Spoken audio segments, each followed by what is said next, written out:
کذالک الکلام الذی لا یعرف معناہ لا یتکلم بہ، اسی طرح ہر وہ کلام کہ جس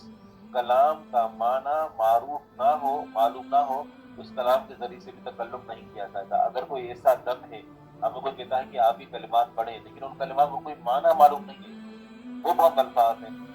حروف تہجی آپس میں جڑے ہوئے، لیکن پتہ نہیں کہ ان کو پڑھنا کیسے، کا معنی کیا ہے، تو ایسی صورت میں ان کا پڑھنا ناجائز ہے۔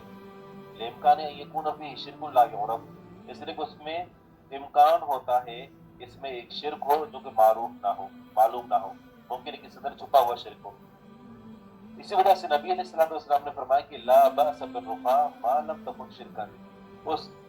رقا میں، اس دم کے اندر کوئی حرج نہیں ہے کہ جب تک اس کے اندر شرک نہ ہو۔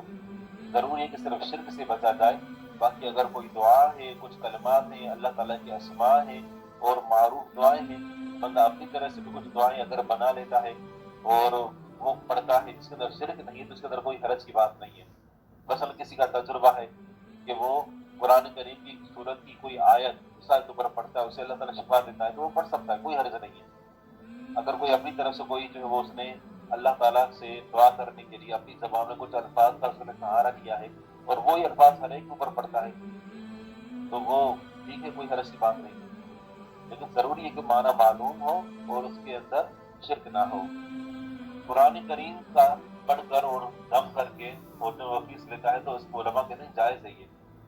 ظاہری بات ہے وہ اپنا بہت وقت دے رہا ہے اس میں،